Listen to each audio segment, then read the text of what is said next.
Hello, good morning, y'all. Welcome to Overpriced JPEGs. I'm Carly Riley, and today on the show, I have Avery Akkineni, who is the president of VaynerNFT. VaynerNFT being Gary Vaynerchuk's NFT business within his broader VaynerX conglomerate.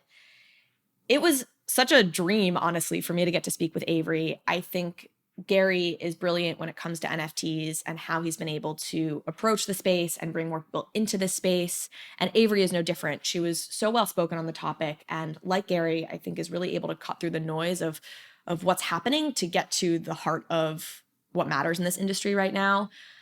I find myself, I think about NFTs constantly, of course. And there are times where I overthink it, or I sort of overthink why a brand or an individual would want to get into NFTs or how they would do that. And talking to Avery just grounds you in really what's happening here, in my opinion. And the way she talks about it is just very grounding. So if you are somebody who has been thinking about incorporating an NFT strategy into a business you run or your day-to-day life in some capacity, I think this is a great episode to listen to. She has so much wisdom in that.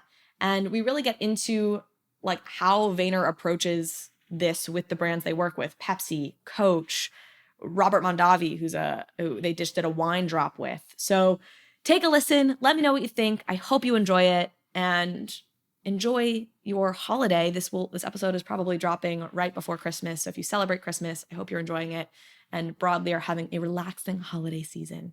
Thank y'all. Now, a word from our sponsors. Everyone is talking about the metaverse these days, and we're all still trying to figure out what it actually is, because everyone is looking for how to get exposure to it. That is why a metaverse index fund is so important, because in such a young market, an index can give you broad exposure to all the various players who are building out all these digital worlds that will ultimately become the metaverse. And that's why you should check out the Metaverse Index from the Index Co-op. The Metaverse Index gives you simple, easy, and safe one-click exposure to the emerging open metaverse trend. The MVI Index contains some of the biggest metaverse projects out there, including Axie Infinity, Decentraland, Illuvium, and more. So join thousands of holders who have already trusted nearly $50 million to the MVI Index. And if you buy $500 of MVI on the Dharma app, you can receive $50 worth of ETH on the Polygon network. There's a link in the show notes for you to click so you can get started on your journey into the metaverse. OnJuno is your new crypto-enabled financial services company. OnJuno lets you get your direct deposit paycheck paid to you in crypto. Set up your direct deposit with OnJuno and receive part of your paycheck in your preferred crypto asset, reducing the time that you're holding on to your inflating dollars. The best thing is OnJuno sends your crypto directly to your own wallet, whether it's your Ledger, your MetaMask, or however you hold your crypto. OnJuno can also be a checking account for your crypto, where you manage both your cash and your crypto from one simple account.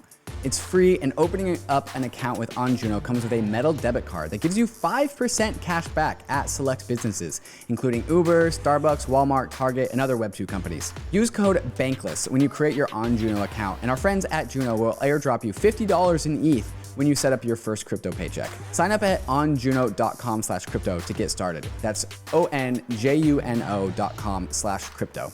Well, hello. I am so incredibly excited to welcome you, Avery Akkineni, to the Overpriced JPEGs podcast. You are president of VaynerNFT. I am a VeeFriends holder, a big VeeFriends fan, a broader Gary Vaynerchuk fan. So really, really excited to be picking your brain today. I think what y'all have been doing over at VaynerNFT is just totally groundbreaking and impressive. So really want to dive into how y'all are thinking about everything you're doing. Thank you so much for having me. I'm super excited to be here. Awesome. So let's just start a little bit with your personal background. And really, I'd love to understand your journey to when did you first hear about NFTs and what was like the click moment for you? Yeah, so I'll tell you a little bit about myself. I'm originally from Nashville, Tennessee, so southeast part of the United States, and I spent my early career in California. And the reason that matters is because one of my first jobs, I was working at Google, and that's actually where I worked with Erez, who connected the two of us. But I loved working at Google, and when I first joined in 2012, it was this huge, it was 3 years after the iPhone launch. It was a huge moment in a technology shift as people were increasingly using their phones as a portal to access information. And Google was really that portal to, people's discovery of new information, organizing it, making it useful, whether you were looking into what's a cool new coffee shop or, how to buy a mattress online, all of these things. Google was really providing that through their suite of products like Maps and YouTube and Search. It was incredible. I was just like enamored with the technology and enamored with what they were building, what we were building. And I moved to New York, which was awesome. I then joined VaynerMedia, which was at the time very much focused on social media, community management, social campaigns, creative media strategy coming together to inform brands on sort of what they should do in the world of social media. I then moved to the Asia Pacific region to start Vayner from sort of our base of Singapore, but with offices in Bangkok and Sydney and Tokyo and Hong Kong. And that was an incredible experience to learn a whole, like many new cultures, and just learned so much that was new to me, and also help build our Vayner brand out there in the Asia Pacific region. And about a year ago is when I started to get really interested in NFTs. Last Christmas, I had dinner with Gary, and we were talking about what was next, like what was the big thing, what we should be focusing on as a company. And Gary was super passionate around NFTs. NFTs are going to change the world, talking about sort of his initial concept for VeeFriends, and just was so convicted that this was going to be a giant technology shift. So I actually then moved back to the United States this summer. Shortly after we launched VeeFriends, we launched VaynerNFT. And I've been very much focused on NFTs ever since, learning from awesome folks like you, and helping our partners navigate their journeys into the world of Web3. So it sounds like it pretty immediately clicked for you too, like Gary and probably many people have heard Gary's spiel on NFTs. Did it click for you immediately in that dinner? And was his spiel basically the same spiel that we hear now? Or like, has it evolved from those early conversations? Yeah, for me, of course, Gary's passion like comes through in anything that he's talking about. But I think for me, it was really understanding that like the concept of digital ownership was the big unlock for me in understanding why this was a big deal. Because we know people spend so much of their time engaged in digital screens, and that's increasingly a very important medium for people to express themselves, whether it's through collecting or gaming or engaging with people, even on things like this or social media. Social presence really matters, and people need to own things and their sort of digital presence the same way we do in our physical real life presence. So it's really thinking through that concept that made it click for me personally. And I will say it wasn't immediate at first. It took me some time to like really understand the why, because there's a lot of sort of passion in the small but mighty NFT community. And sometimes that can come across to a new person as overwhelming, but the more you sort of understand the deeper motivations, is how you understand how this technology is going to scale to not just hundreds of thousands, but billions of people. How would you articulate that why? Like, as you've been in this space, like what is that why to you now? The why is really digital ownership. It's being in possession of assets that matter to you as a person digitally. So the same way that people have, been obsessed with their Instagram presence or wanted to spend money on video game skins, you want to tell your story and sort of socially signal what you're all about, right? What Carly's all about, what Avery's all about, whether it's, the kinds of digital clothes I wear or the kind of digital art I collect, or the kind of places I go digitally. Your digital life really matters. We'll talk a lot about social signaling. I think Gary really helped that click for me. And I think that's a huge part of this overall narrative. So let's talk about VaynerNFT. And I heard you say, and so correct me if I'm wrong or confirm that this is right, that there are sort of 3 areas that y'all really focus on.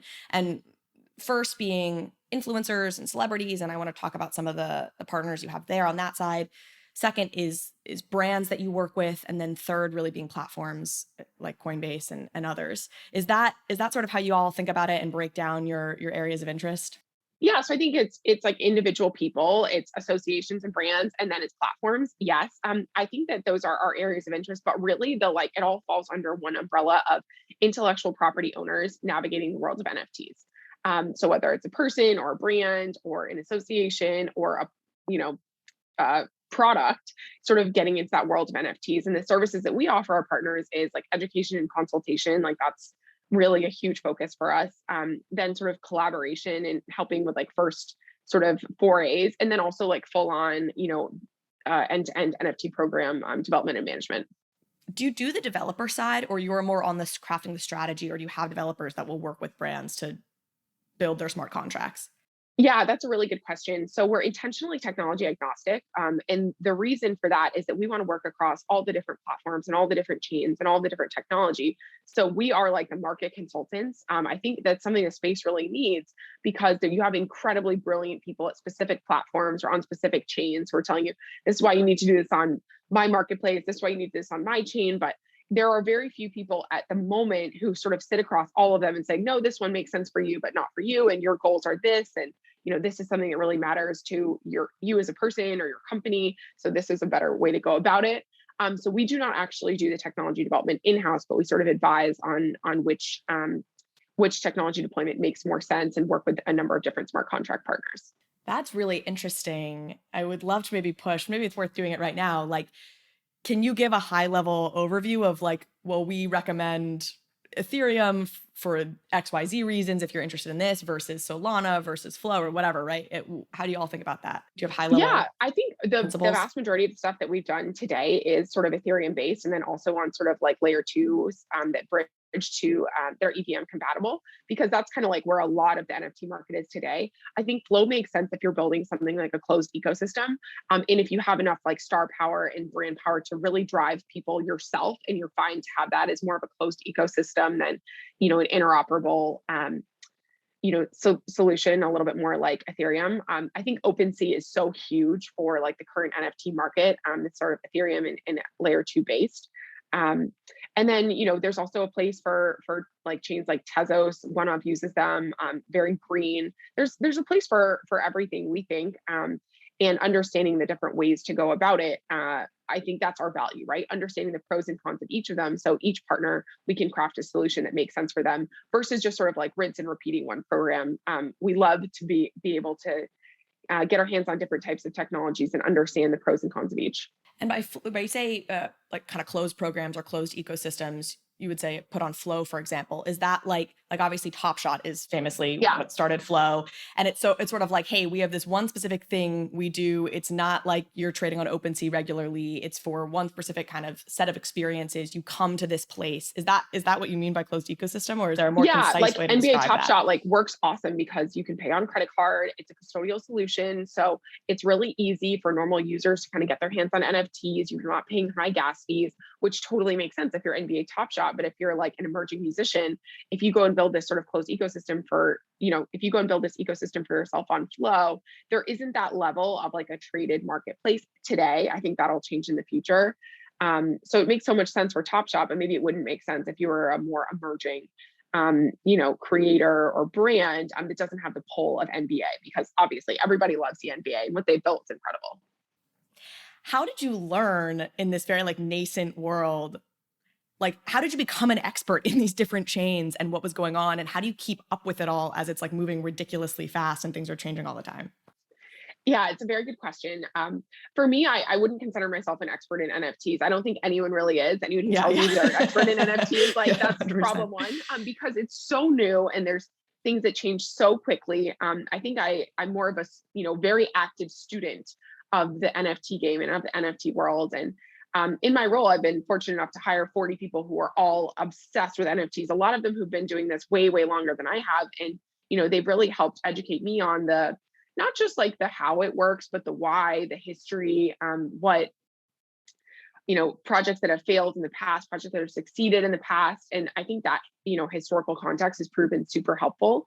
It's also an incredible thing for these people who've had this as their hobby for a long time to now be sort of full-time professionally working on NFTs. So that's been a really cool experience for me as people who were, working as school teachers or who were working as hospital administrators and doing NFTs on the side. Now, they're helping educate me and helping educate our partners. And, NFTs and Web3 is really their passion. Okay. Diving into specifically, so you have like an influencer or an individual client, I guess that's how you kind of bucketed it. What are like are there kind of typical benefits? You're like, hey, you as an individual, you want to launch an NFT. Here's sort of the standard suite of things that an individual versus a brand might want to offer somebody or think about as they're launching their NFT. So like an initial conversation that has a standard flow that happens. I think it's really about education. And we get so many people calling and say they want to launch an NFT. And the first question is like, how much do you know about NFTs? Have you done your research? I think it's really a thing where you need to do your 1,000 hours of homework to really understand the space. And I think that the partners who are jumping in and just trying to do something to ride the wave, those are not working. What works is really putting the time in to understand what is happening in the world of NFTs and how a brand can bring value. And brands have a lot of value to bring. I totally think that brands and celebrities, like they're going to bring mainstream adoption to NFTs, and that's a critical part of the market development cycle. But you have to think about it like the right way. And it all starts with research, right? If you look at even how Gary entered the NFT space, it started by a supporter. He was buying assets. We've done that with other partners. It's gone over really well because it shows you're committed, it shows you're interested, and that you want to be a part of the space versus just coming in and trying to sell something that there's no reason it needs to be an NFT.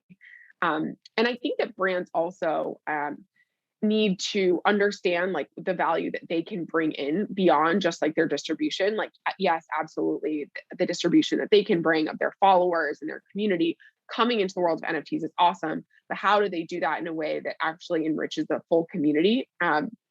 Is something that honestly everyone's still figuring out. It's so new. So few brands are participating in the space now. I think this week and last week were really like watershed moments in the NFT community because that was like the week that brands came to NFTs. There's been like little trickles of like little things before, but it was like Nike bought Artifact, Pepsi dropped something, White Castle dropped something, just like all happened, in a really L'Oreal came out with something, all in like a super kind of compacted period of time.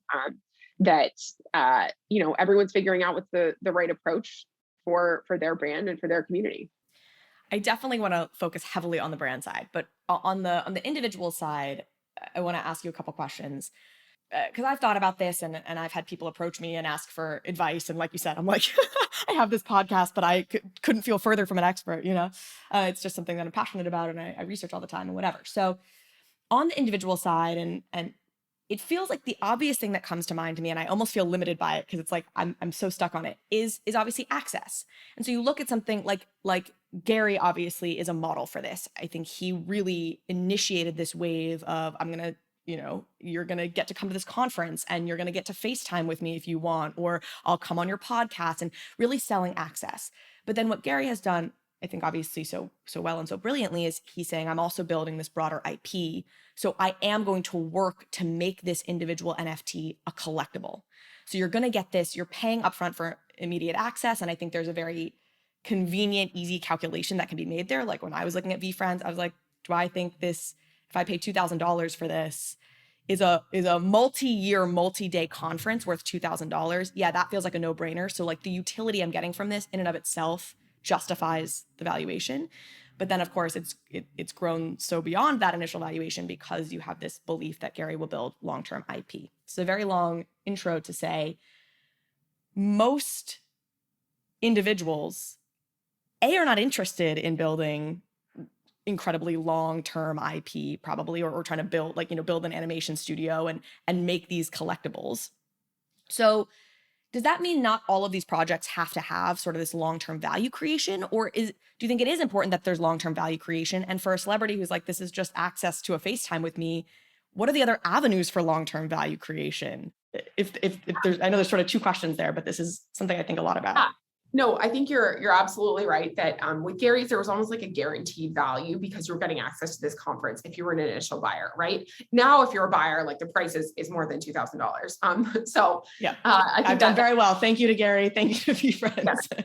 Yeah, that calculation is a little bit different. And now what you're kind of betting on is Gary's ability to turn this into IP, less so than just the conference. The conference is not the biggest part of VeeFriends anymore, but at the initial side, 3 years for 9 days of a conference, like that's a really good price. Actually, you're getting a guaranteed 100%. Value out of it. I think that where it comes beyond, and we've done this with different programs, right? Where you get access to an individual, you get to do something cool with them. Like those are always moments that, fans love and they want to engage with. I think the other thing that you're betting on, though, is that this person does something with their initial community of supporters, that this, influential person is building a community that their NFT holders will have first access to. That's really like the bet. It's like, yes, there was an upfront guaranteed value, but it turns into something beyond that upfront value over time as the NFT market also continues to explode. So I think those are the two ways to think about it, is like, one, what's the direct value that you're getting in the upfront? And second, what is that sort of appreciation value that you're betting on the person? It's like, I would think about it like their rookie card, if you will. It's like, this is their first ever asset. And if you think this person's going to be a star, then you want to be an early supporter. And so it sounds like what you're describing there especially makes sense for kind of up and coming celebrities. If you're somebody who's good at spotting, the hottest artist before they're hot, right? Like the stage we're in right now, and if I'm hearing you correctly, is that at this moment in time, this especially makes sense for some of those nascent artists. Does that mean there's less of a moment for this right now for your Taylor Swifts or your Justin Biebers, who are already so massive, or it's just it's a totally different thing?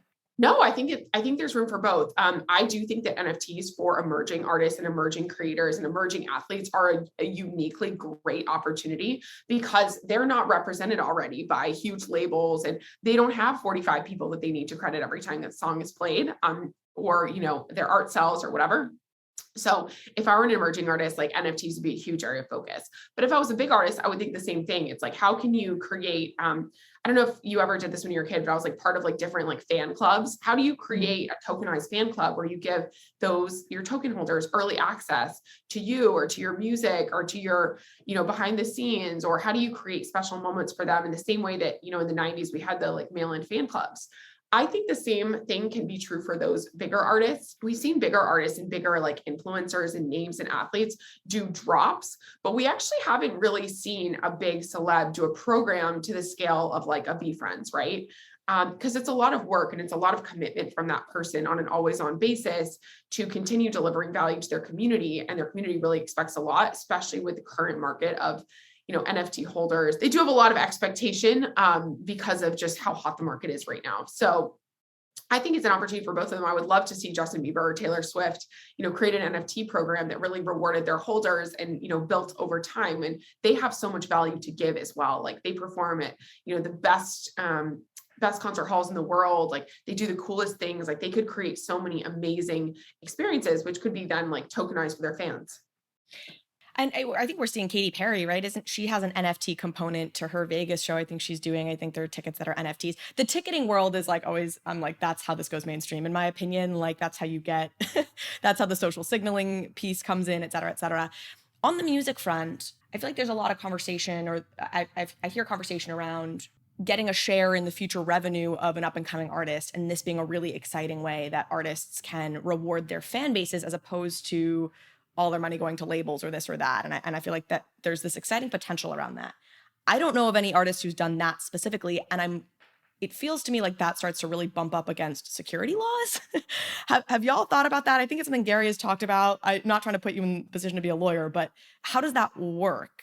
Yeah, so definitely like not financial or legal advice, but I think that there's absolutely ways that it's a little bit unclear right now, but that like individuals can give back to their fans. What I would direct listeners to is check out like what LaMelo Ball is doing, where he's continuing to give back to his fans, or like what the Boss Beauties community is doing. It might not all be a direct financial give back. It might be like, hey, you have voting rights here, you get this perk. That it's SEC compliant, and you're also sort of finding ways to reward your holders along the way. Even what let's talk about ENS domains as an example. They just launched a token that they then gave to their holders, right? I think there's a lot of stuff like that you can do that you're not giving people like a check or like a direct financial outcome, but you're giving them some type of other like bonus access and letting them sort of share in the growth of, as your star rises. Yeah. A Boss Beauties holder, nice. Whatever the I love what yeah. You're friends with Lisa. Is that right? Y'all are, that's awesome. I actually too, I talked about this last week on the podcast. I've sort of made fun of Lazy Lions in the past. I think, I don't know if you're familiar with Lazy Lions, but they're a very active community. And I think sometimes there can be this sort of like eye roll sort of reaction to Lazy Lions because they feel like they show really hard. I hadn't dug into it. I was digging into it last week, and they have this raw rewards program. And it's interesting because I do think they've set up this dynamic where like, hey, we'll directly reward you for really just for being a holder, but in exchange, you have to, go show the project in places. They sort of created a way to reward their holders without, while making it seem like they're sort of rewarding them for taking actions, which I think helps you get around some of those tricky laws. Let's talk about a couple of your specific partnerships on the individual side. I was sort of very active in the VeeFriends Discord, or checking it often when the Nastia drop happened. How did that partnership come to be? Did you all approach her? Did her team approach y'all? How has that been going? That's one I've been curious about because I was following it closely at the time. Yeah, for sure. So Nastia, for those of listeners who are not familiar, Nastia is the biggest sort of followed and subscribed YouTuber in the world, with I think over 250 million subscribers across her channels, which is crazy. She's and 7. She is 7. Yeah, 7.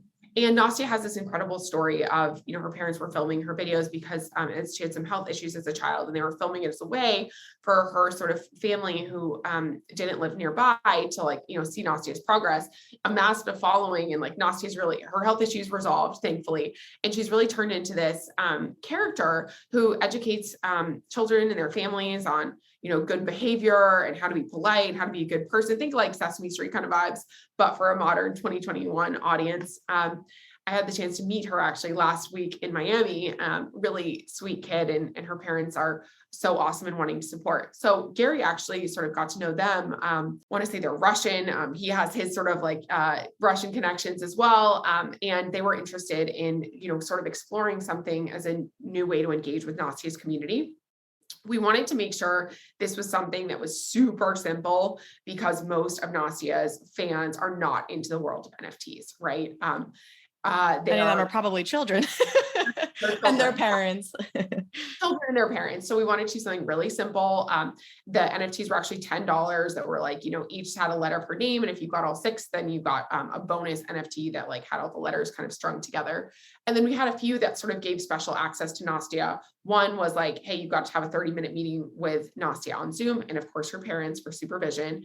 And what happened, it was really cool. A guy actually bought it and then had toured Nastia around the metaverse and filmed it and used that as a piece of content as her first experience in the metaverse. So that was really nice. And there are 3 tiers. There was one that was the letters, which were 10 each. Then there were some that were social follows, because, to a lot of people, having Nastia follow you on social is or comment on one of your things is really a special moment. The 3rd tier was this meeting with one-on-one sort of meeting with her. And, this family had toured Nastia around the metaverse. And it was a simple program that we really see as Nastia's rookie card, the first Nastia NFT. We do have some plans to do future integrations with it. And we started integrating the letters and some of her content, sort of as an IP thing. I think we also learned a lot in terms of it being very, very early for her fans and how they're thinking about NFTs. And I think that's something that we continue to find in different capacities. It's hey, sometimes we're too early on some of these things, and it's an awesome first move, but we need to wait a little bit until the technology's evolved to a place where her fans really get it and understand the value and want to log in on a website using their wallets, because that was a kind of key learning for us, is that we were super early on it for that particular audience.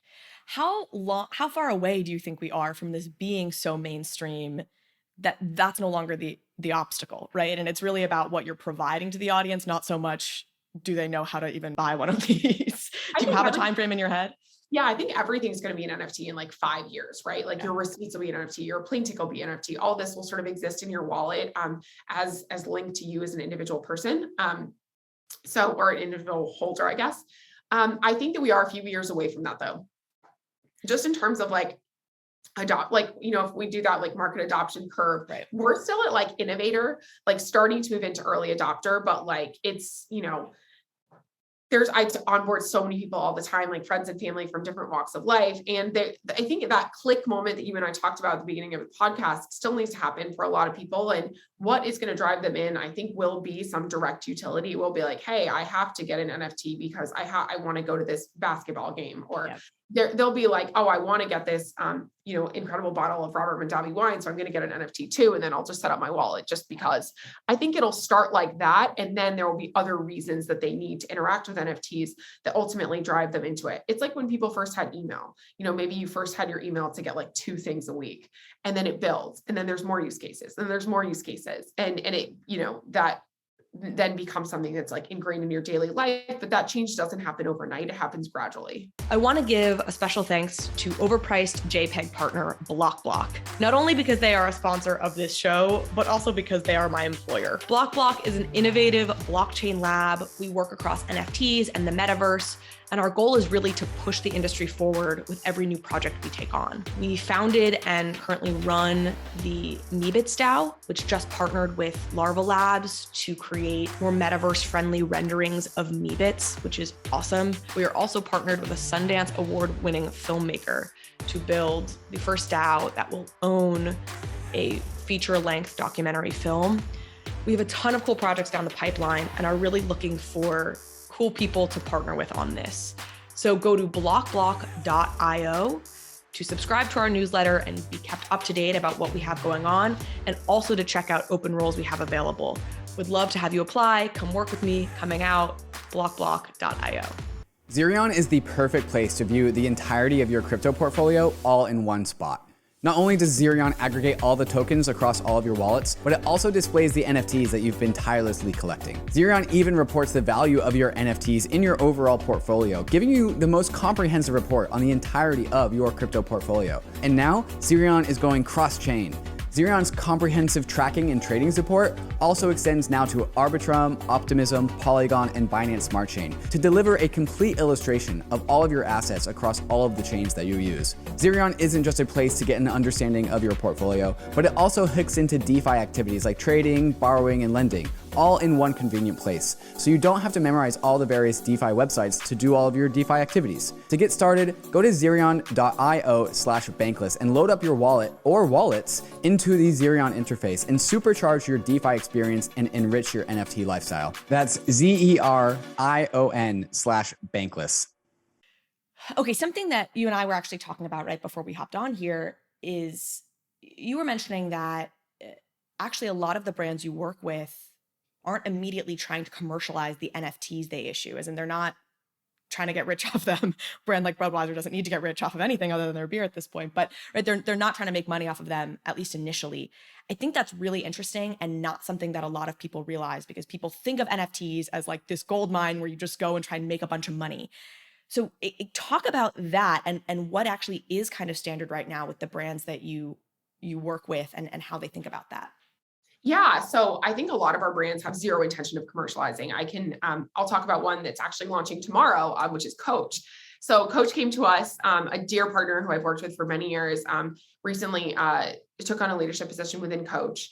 And he was like, hey, I've been talking to you about NFTs since the time I told him I was moving from Singapore back to the States. And I was like, I think this is huge. Get a wallet set up, get a VeeFriend, get on board. I want to help you. Like, this is going to be how we work together in the future. And it was like, okay, Avery, let's see, first explain to me, what does even an NFT mean? Yeah. And then, over the course of the past few months, it's been like, hey, we did this, we did that, we did this. And he's like, okay, I'm ready to try something. What are your ideas? And we had a couple of different ideas, some around collaboration, and some around, tying into their existing programs. Because they want to first start by learning and doing something small. And his first objective was like, I don't want to make money from this. This is not something that I'm looking at as a moneymaker. It's something I'm looking at as a learning. So what's a good way to do that? And, for this first phase of the program, it's actually, they have it's Coach.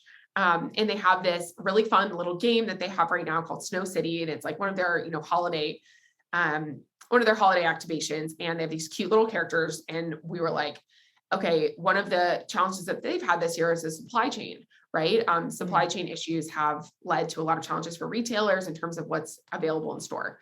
And so we couldn't give away anything right now, but what we could do is create these NFTs that essentially unlock a free custom bag that's made to order that you can redeem in 2022. We wanted to do a small number. So basically you get one of these NFTs and there are different traits in them and they're super cute. There's only 80 in celebration of their 80th birthday. This is built on Polygon. And our objective here is just to, one, get Coach sort of their consumers in starting to think about NFTs. The email is going out to them first. We don't want this to be something that NFT flippers pick up and flip. We want it to be something that actually gets their community into NFTs. And we sort of test, is this something that they're interested in? Is this something that they would want to build a program out for? And we're starting with such a small number that of course it'll go very fast and people will be very excited. And it's a way for Coach to kind of give back as they learn, is this something that we would want to pursue with our current audience? So I think that's one great example. And maybe a second example is something that we dropped last week with Pepsi. Similar thing where they were like, hey, Pepsi is all about culture. Like where is culture happening? Culture's happening in the world of NFTs. They want to, give back and be part of it. So we talked about a couple of different ideas, and Pepsi's had a long time connection with music. They sponsor the halftime show. They sponsor so many different like musical activations, emerging artists, big artists, like they just have a very rich musical history. So we created these almost like meme microphones that are like kind of a nod to how NFT community is just like ridiculous stuff with like laser eyes and sunglasses.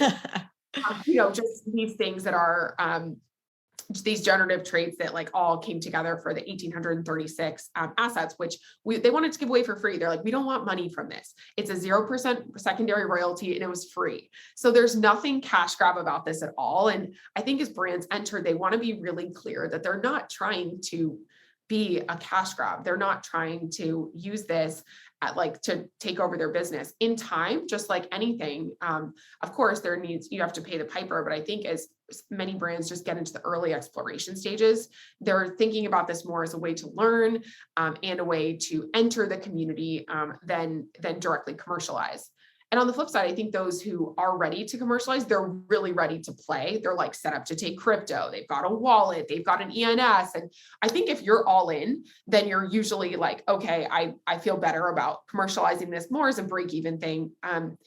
And many of your listeners may or may not know, but like to a brand, like $5 million, $1 million, that isn't actually a large number to them at all. So that's the least of their intentions, is getting $1 million out of consumers. So you just touched on a couple things that I wanted to ask about. One, I was going to ask, how much does something like this cost? And I guess you just sort of helped give us some context on that. Probably $1 million, $5 million brands are spending on this. Do you think it will continue to be really just a part of the marketing budget for brands, with the added benefit that, unlike most other things in their marketing budget, they will actually maybe make a little money off of it at some point on secondary sales, but that it will stay in sort of that marketing budget category for brands for most of the future, for all of the future? Honestly, I think the better thing would be if it didn't. I think the better if brands can really lean into it. And there's nothing wrong with like making money from NFTs. This is, if you look at a lot of the biggest projects, and you even look at like Yoga Labs and Larva Labs and VeeFriends, like it's totally fine to make money from projects. And I think it shows that you're actually in it, and the better thing is for holders is actually that money goes back into making the program more awesome. So like the second level of thinking is that like, actually it should be like cost neutral. That's how I, talk to brands about where the future could be, is, you can actually do something that generates money that kind of pays for itself, if you will, and then reinvest that in your community to continue building something with them where they're sort of benefiting from it. I think that that's a while away for most brands, and I'll give you a few reasons why. A lot of brands there's unclear regulation around cryptocurrency. There's unclear regulation around how they should recognize revenue from secondary sales.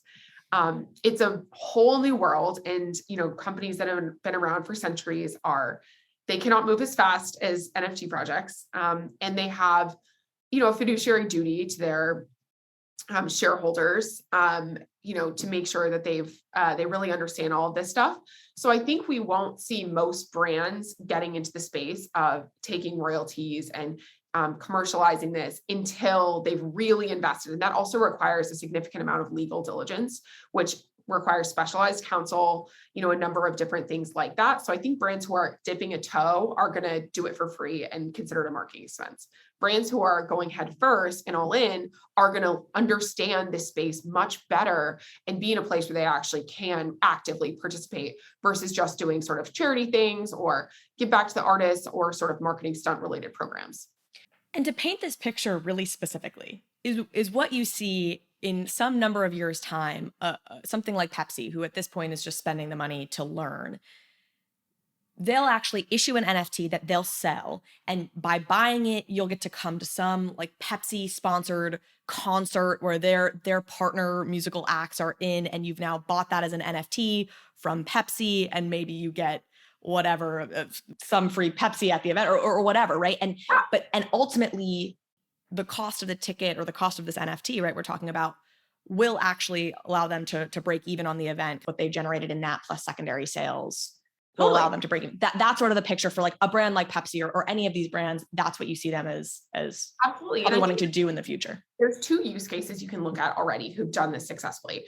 First is Playboy. So not a Vayner client, but Playboy has done this. They charged, $1,000 for their NFT, and you get like access to their Ravatars Club. I'm a holder of that in transparency, but that, I mean, you paid, like consumers paid to be a part of that, and they did it. They wanted to, consumers wanted that engagement with Playboy because they love Playboy and it's a media company. More examples are coming to my head as I'm talking. Yeah. And Keith Grossman has done a really good job of articulating this. It's, a business, in order to pay people and to pay insurance and, have all the aspects that go along with, running a business, you do have to commercialize that in a certain way.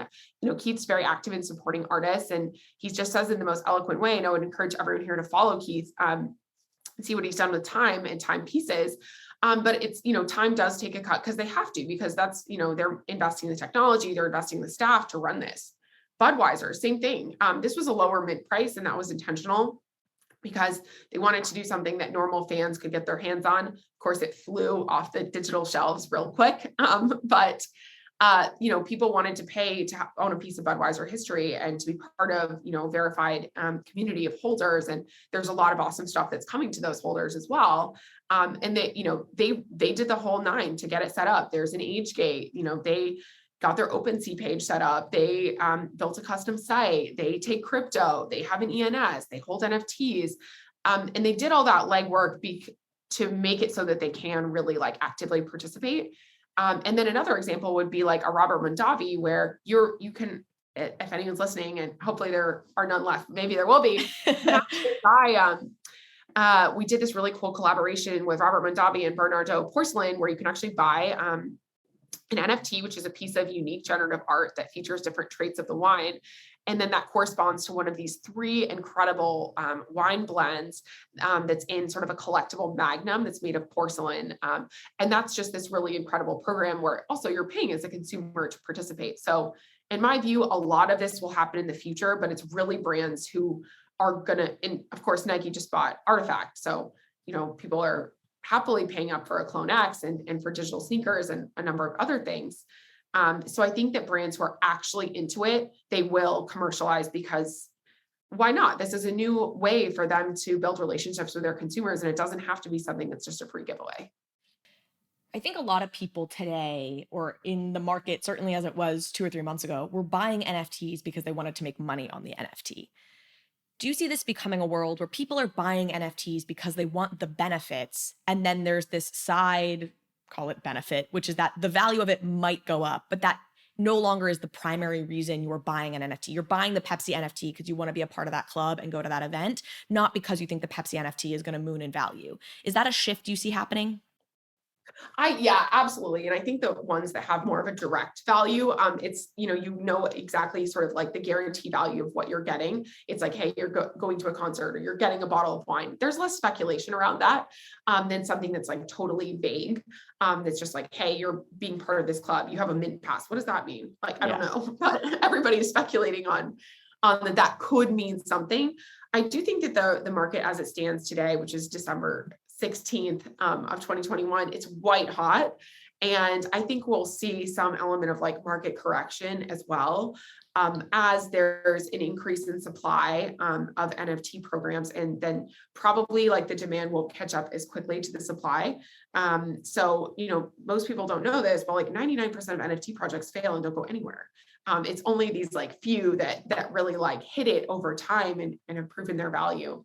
So I think the speculators market won't continue at the pace that it is now, and that's for the right reasons. But at the moment, there's a lot of speculation, a little bit of a gold rush, and maybe think about it similar to like the dot-com bubble, where everything is valued super high based on sort of speculation. And let's see where that lands. I'm so long NFTs, and Gary has this saying that we have forever to be right with our programs. And I totally believe that. It's like NFTs are here to stay. This is something that we are going to be doing for a long, long time. So even if there's peaks and valleys, it's okay. And we're not defined by like the floor price on any one project. We've talked about these bigger brands, Pepsi, Coach. Should small businesses be exploring this now, or is it too early for small businesses to be thinking about this? Definitely. If I was a small business, this would be something I'm thinking about for sure, because the benefit that small businesses have is they can move really quickly. It's hard for these big brands to do this. They're not set up to take crypto. Like, this is a whole thing for them. You're a small business, you can get set up. I'll give another example from a Vayner project, which is called Flyfish Club. This is actually going to be a small business restaurant that's entirely based on NFTs. And it's easier to do that with a small sort of committed group of individuals who really believe in this from day one and kind of build like that. I have a friend who also has an awesome podcast called Lauren. She has a restaurant in San Diego. She does POAPs there and sort of like is starting to infiltrate that in her business. So I think, yes, absolutely, with the one caveat that it's super early and a lot of your customers might not care yet, but in the long run, I think getting those learnings and building that muscle is going to be a huge payoff. Does it require to have somebody on your team for whom this is their full-time job? Does it require the small business to say like, hey, I'm going to spend an extra X number of hours a week focusing on this? And is that an impediment, or is there a way to do it more scaled down? Oh yeah, I don't think you have to have someone like on your team focused on this 100%. You could start with something like, let's just say a POAP, so proof of attendance protocol. Maybe you say like, hey, great, if you check into a restaurant 10 times, then you get a free appetizer, something like that. Then every waiter can verify that on your phone, and maybe one person's going to like sneak in and like, mark that they were there 2 days in a row when they weren't. But overall, like that's something that is not the biggest deal. And that's training your customers to start thinking about NFTs. I think that it's for most small businesses, they don't have a person to give to this 100%, but maybe it turns into a new business like vehicle for them. I'm going to push two more on the small business front, just because I do think I think there are a lot of people out there who are small business owners or have their own personal business that don't have access to somebody like you, right? Who on a regular basis to kind of advise them. So my two final questions are, do you have a cost, right? Like, what is the cost for a small business that's not looking to do the $1 million Pepsi route? Like, what is it? What might they have to spend to kind of get something up and running? And second, do you have a chain that you're like, for a small business who's just doing a basic loyalty program, you should use Polygon, for example? Or do you have a recommendation on that front? I know you're chain agnostic, but. Yeah, I think it really depends on the project, right? It depends on what you're trying to do. It depends on like who your audience is, how familiar they are with crypto, all that kind of stuff. Our cost is Vayner. We're always happy to sort of like share that out for any partners who are interested, but we're really more focused on like enterprise level deals.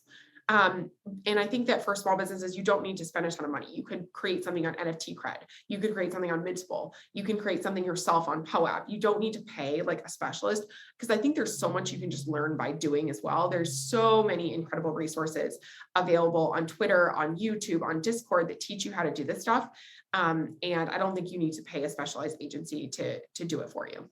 Vayner, it seems like, hasn't really gone the gaming route. And that's a whole massive category in NFTs. Am I wrong? Do you have gaming partnerships you're thinking about, or is that sort of separate from your universe? Could you see y'all getting into gaming? What do you think about the gaming side of this? We do a lot of stuff with gaming sort of under VaynerMedia, but a lot of the major games right now are centralized. So like they're not actually NFTs. I think there's a crossover happening because a lot of gamers are into NFTs and vice versa, but the gaming audience is way bigger than the NFT audience as it stands today. So we do actually have folks within the VaynerMedia focused on gaming. Booga, who's one of like the best esports players, is part of like the Vayner Sports family, but that is a little bit of a separate business unit than Vayner NFT, which is specifically focused on NFTs. And we do see like there's some interesting stuff happening in like play to earn sort of economies with gaming. We haven't done anything major there, but we're always looking to try new stuff, and we'd love to do something with some kind of an NFT game at some point. Okay, on the same line of questioning around what Vayner kind of focuses on or doesn't, DAOs. I feel like that's something Gary hasn't spoken too much about. He's been very focused on the NFT side. Do you have thoughts on DAOs? Do you advise clients on DAOs? How do you see that fitting into this ecosystem? Yeah, I think DAOs are going to be huge. We haven't really found like the perfect use case for DAOs yet. Sort of from a personal investment vehicle standpoint, I think Gary's interested. I'm interested in it. How that interacts with companies, I'm not sure yet. Yeah. It's so like kind of antithetical. It'll be interesting to see how those two things like play together. Maybe brands are part of DAOs. I don't know. That hasn't been our area of like initial focus, because I think there's some progress to be made just in like the utility of DAOs as it relates to broader groups versus just like an individual. Finally, as you like look to advise platforms, I think y'all are advising Coinbase, and that's a public open thing. Is that right? Mm-hmm. How does advising platforms look like? And a big question, do you see Coinbase potentially being a big help in moving the social signaling piece of this forward in terms of giving us really like a social platform where people can show off their NFTs in a way that we don't have right now? Yeah, we are so big on Coinbase. They full transparency, they are a partner of ours, but we think Coinbase NFT is going to change the game for how people interact with NFTs and also onboard a whole slew of new users, which is going to be incredible for the space. I think one of the gaps in the market right now that exists is really just a way for people to show off their awesome assets in a way that like their normal friends can get it. Like, because normal people are not surfing OpenSea to see what's in Carly's wallet. You could do it, and I think in the NFT community there are some forensic detectives who love to learn all this.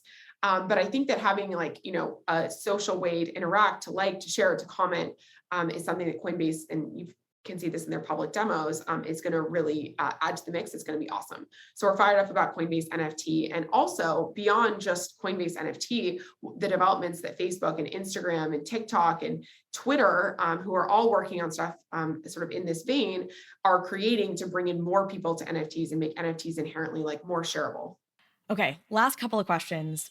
I want to talk about this, and maybe it's a funny thing to talk about given our show, given what you do, but I think we have this comparison of the rise of Web3 to the rise of the internet, the rise of social media. I think there's a similar dynamic at play in terms of down the line, every business, every brand will feel like they have to have an NFT program, much like they have a social media account.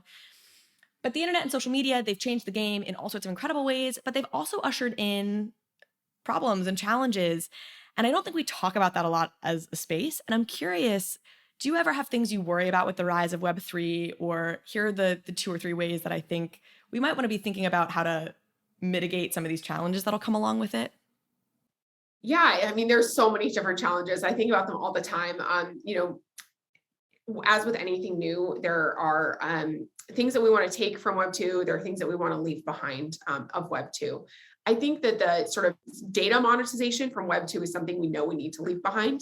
I think that was a big problem. And even like during my time at Google, it just started to become very clear that like, I mean, that's how Google makes money. And like, they are a great company, and their mission is don't be evil. And, there's a lot of great things that Google is now trying to do to also make sure they're ensuring consumers feel very comfortable with them. But that like data harvesting and monetization by other companies as well, without people's necessarily knowledge or consent, I think became a big problem that ultimately propelled Web3 to be built in a different way where people are really in control of their data. So that's one thing that I think we definitely want to leave behind. And I think the other thing that people want to leave behind, and I've seen like sort of cautionary tales posted on forums and Twitter and Discord, is also the centralization of power with just a select few companies, even from like an advertising vehicle perspective.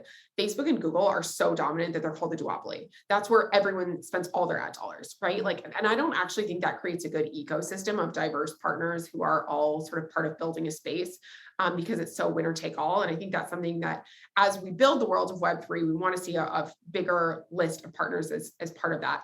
And I think as we're starting to see big companies making acquisitions of NFT related groups, we just need to be very careful of that.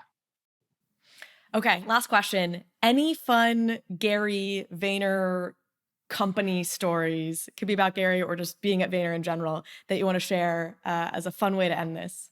Yeah, so we actually just had our all hands yesterday, 2 days ago, and it was this awesome, like rah, coming from a big corporate world. Like I was always surprised by how casual Gary is during all hands, where he really pumps people up, thanks everyone, makes every single person feel special and feel Is heard. who he presents to be is what it sounds like you're saying there. He is who he presents to be and better. He just sincerely has such good intentions and wants to see like people in our company really thrive. So, one of the things that we were talking about was canceling mean, like people who are like not nice to each other. He was like, there's no place for this within Vayner. Fuck mean is what we're sort of everybody sort of like messing together. Fuck mean, because we want to be nice. We want to be like the company that that leads with kindness and leads with compassion and leads with the glass half full and leads with optimism.